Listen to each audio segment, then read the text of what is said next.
Hello students, তোমাদের সবাইকে আমাদের চ্যানেলে ওয়েলকাম জানাই। আজকে আমরা তোমাদের ক্লাস 6 এ দেখো প্রশ্নবিচিত্রা থেকে পরিবেশ ও বিজ্ঞানের যেটা 10 নম্বর স্কুল দেওয়া হয়েছে, Chandannagar municipal corporation school cluster, এই স্কুলের প্রশ্নপত্রটি আমরা আজকের ক্লাসে সলভ করে নেব। তবে তার আগে যারা এখনো পর্যন্ত চ্যানেলটি সাবস্ক্রাইব করনি তারা অবশ্যই সাবস্ক্রাইব করে নিও, এবং পুরনো যে সমস্ত মডেল কোশ্চেন পেপারের সলিউশনগুলো হয়ে গেছে সেগুলো দেখার জন্য তোমরা অবশ্যই আমাদের চ্যানেলের প্লেলিস্ট অপশনে গিয়ে প্রশ্নবিচিত্রা ক্লাস 6 এর সেকেন্ড সামেটিভের প্লেলিস্ট পেয়ে যাবে। সেই প্লেলিস্ট থেকে পুরনো ক্লাসগুলি দেখে নিও। তাহলে চলো আজকের ক্লাসটি শুরু করি। আজকের ক্লাসে দেখো প্রথম এমসিকিউ, ঝামা পাথর বলা হয়, আনসার হচ্ছে পিউমিসকে। ফুসফুস থেকে অক্সিজেন যুক্ত রক্ত মানে বিশুদ্ধ রক্ত এসে পৌঁছায় হৃৎপিণ্ডের কোথায়, আনসার হচ্ছে দেখো বাম অলিন্দে। ডিজিটাল ঘড়ি দিয়ে ন্যূনতম যে সময় পরিমাপ করা যায় বা সম্ভব তা হলো দেখো 0.01 সেকেন্ড।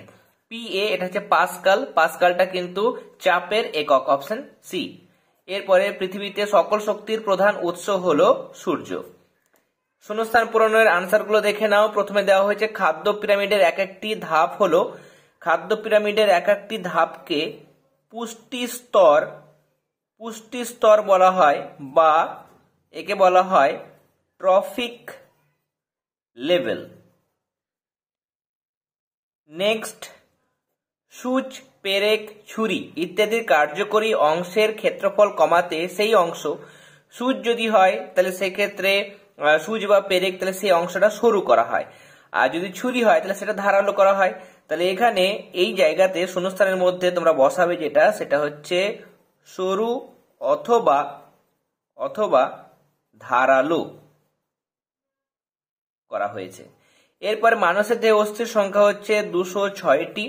উদ্ভিদের বৃদ্ধি পরিমাপ করা হয়, খুব ইম্পর্টেন্ট কোশ্চেন। এটা হচ্ছে তোমরা লিখবে অক্সানোমিটার। কেমন, আমি লিখে দিচ্ছি দেখো, অক্সানোমিটার, বা এর আরেকটা নাম হচ্ছে আর্ক অক্সানোমিটার, এটাও তোমরা চাইলে লিখতে পারো। নেক্সট, পৃথিবীর গভীরে তরল অবস্থায় থাকা পাথরকে কি বলা হয়? যখন মাটির ভেতরে থাকে, ভূ অভ্যন্তরে যখন থাকে তখন সেটাকে আমরা বলি ম্যাগমা। আর যখন সেই ম্যাগমা কোনো পাহাড়ের ফাটল বেয়ে উপরে উঠে আসে তখন সেটাকে বলা হয় লাভা। ধাতুর জিনিস জোড়া দেওয়ার জন্য রাংঝাল হলো একটি কি সংকর ধাতু, তাহলে এখানে তোমরা সংকর কথাটি বসাবে। ম্যাচিংটা দেখে নাও। প্রথমে দেওয়া হচ্ছে ব্রোঞ্জ। ব্রোঞ্জ হচ্ছে দেখো একটা সংকর ধাতু, অপশন ডি, এটা হবে 1 নম্বর। ব্রোঞ্জের মধ্যে তোমরা মনে রাখবে এর মধ্যে থাকে কপার সিইউ এবং থাকে টিন মানে এসএন স্ট্যানাম। বলের সিজিএস একক হচ্ছে ডাইন, এটা 2 নম্বর। সময় স্টপওয়াচ যন্ত্রে পরিমাপ করা হয় 3 নম্বর। চাপ গুণ চিহ্ন দিয়ে ক্ষেত্রফল, চাপ এবং ক্ষেত্রফলের যদি আমরা গুণফল করি তাহলে সেক্ষেত্রে বল পাই, অপশন এটা বির সঙ্গে ম্যাচিং হবে। লিগামেন্ট অস্থি সন্ধিতে থাকে, তার মানে এটা 5 নম্বর। এরপরে পরের পাতায় যে সমস্ত প্রশ্নগুলো রয়েছে দেখে নেব। 4 দাগের প্রথম প্রশ্ন, রক্তের 2টি কাজ লেখো। প্রথম কাজ লিখবে খাদ্যবস্তুর পরিবহন। খাদ্য পরিপাকের ফলে উৎপন্ন খাদ্যের যেটা সরল এবং তরল অংশ অন্ত্র থেকে মানে ক্ষুদ্রান্ত থেকে শোষিত হয় এবং শোষিত হওয়ার পর সেটা রক্তের মাধ্যমে দেহের বিভিন্ন কলাকোষে পৌঁছায়। 2 নম্বর, তোমরা শ্বাসবায়ুর পরিবহনও লিখতে পারো, যে রক্তের যেটা লোহিত রক্ত কণিকা সেটা ফুসফুস থেকে অক্সিজেনকে বহন করে দেহের প্রতিটি কলাকোষে পৌঁছে দেয়।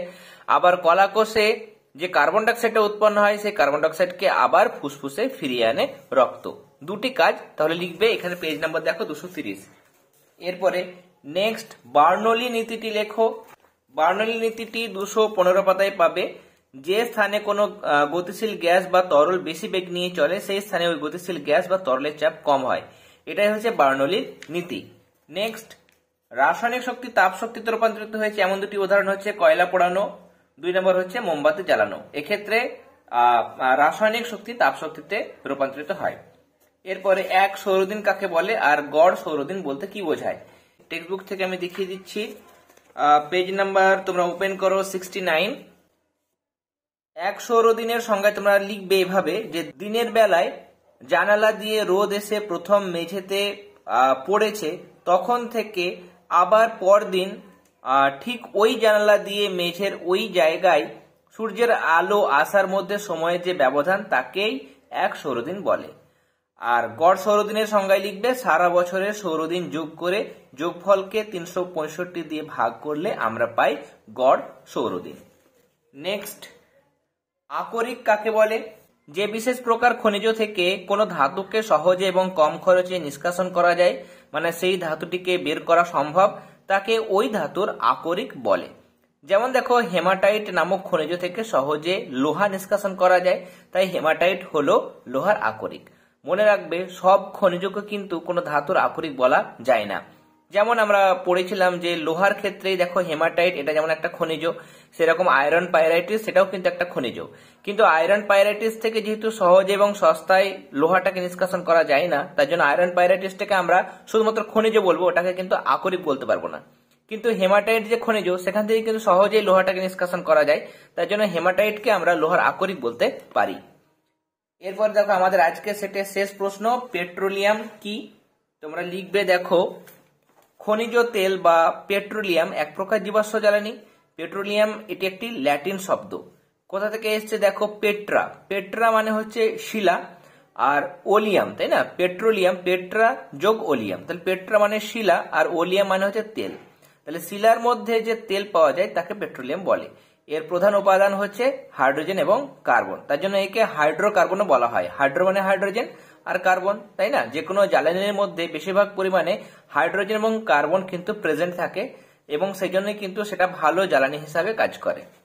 তাহলে আজকে আমরা দেখো প্রশ্নবিচিত্রা থেকে 10 নম্বর স্কুলের প্রশ্নপত্রটি সলভ করে নিলাম। আজকের ক্লাসটি তোমাদের কেমন লাগলো সেটা কিন্তু অবশ্যই তোমরা কমেন্ট সেকশনে কমেন্ট করে জানাবে। ক্লাসটি ভালো লেগে থাকলে অবশ্যই ক্লাসটিতে লাইক দেবে, তার সাথে বেশি বেশি করে আমাদের আজকের ক্লাস তোমাদের ফ্রেন্ড সার্কেলের মধ্যে অবশ্যই শেয়ার করবে। আর যারা এখনো পর্যন্ত চ্যানেলটি সাবস্ক্রাইব করনি তারা অবশ্যই সাবস্ক্রাইব করে নিও, এবং পুরোনো ভিডিওগুলো তোমরা অবশ্যই ক্লাস 6 প্রশ্নবিচিত্রা সেকেন্ড সামেটিভ তোমরা একটা প্লেলিস্ট পেয়ে যাবে আমাদের চ্যানেলের প্লেলিস্ট অপশনে গিয়ে। সেই প্লেলিস্টের মধ্যে থেকে প্রশ্নবিচিত্রা থেকে পরিবেশ বিজ্ঞান, হিস্ট্রি, জিওগ্রাফি, বেঙ্গলি যে সমস্ত মডেল প্রশ্নপত্রগুলো হয়ে গেছে সেগুলো তোমরা অবশ্যই দেখে নিও। তাহলে আজকের ক্লাসে এতটাই। তোমরা সবাই ভালো থেকো। All the very best.